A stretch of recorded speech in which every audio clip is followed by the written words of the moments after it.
Anong pinag-uusapan natin patas? Anong pinag-uusapan natin due process? Anong pinag-uusapan natin na fairness? It is who we chose as Senate President is a political. So we made our case doon na we would have a more fair. You made your case, you got the majority. Now you got the majority, we will give you all the support, Mr. President. But we have to follow the Constitution. We cannot have a trial where we do not follow the Constitution, Mr. President. I think pinaka-basic po yun. Saan sa Constitution po nakalagay, Mr. President, that ang nakalagay dito po, only in case the President, let me give you a hypothetical.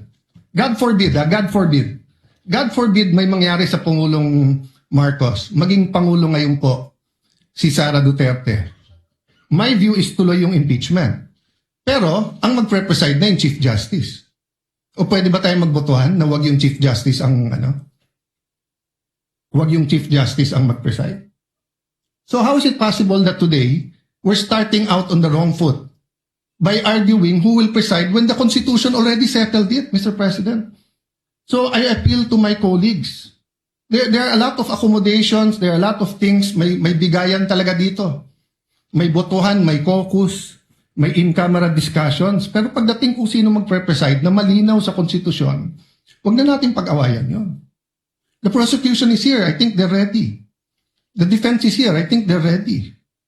Let's give the Filipino people, a fair trial. Hindi po fair kung pipiliin natin kung sino ang kahit sinong magaling, kahit ako piliin nyo. Hindi ko po tatanggapin yun kasi mali po yun. Hindi po yun ang nakalagay sa konstitusyon natin. Very, very clear po sa records ng Constitutional Commission. Walang makaka-amend doon. We are not given any latitude on this matter, Mr. President. I appeal to you, Mr. President. This is your Senate presidency. Thank you. Thank you for that, those views to the good gentleman from Taguig.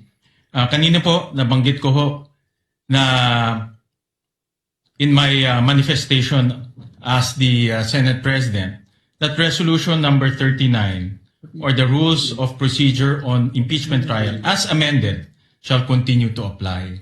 So in other words po, rin-recognize ho nitong impeachment court yung amendments na ginawa ho natin noong June 3. At kagaya ho ng nasabi ko kanina, the humble view of this presiding officer is if there are any discussion on resolution number 43 as adopted as resolution number 40, it should be done in plenary. Because doon ho natin in-amend doon ho natin in-adopt yung impeachment rules of impeachment, doon rin ho natin inamendahan.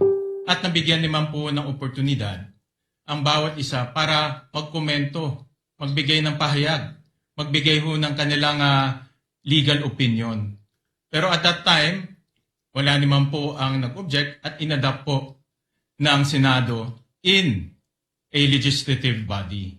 So the position of the chair, if there are any comments, any legal opinions, any issues, it should be done through the legislative body of the Senate.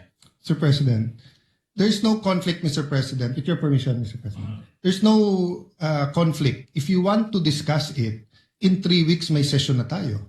So all we have to do today is follow the Constitution. You preside. Then pagdating ng plenary, then we can debate whether we are allowed to amend the Constitution or not. Because, Mr. President, that's why I premise this not as a parliamentary inquiry or as a point of information or whatever we may call it. That's why it's a point of order. A higher point of order than the point of order in the rules is a point of order in the Constitution. The Constitution says it is the Senate President who will preside. So are we saying now, Mr. President, that the rules can amend the Constitution? Is that the ruling of the chair? Before I make my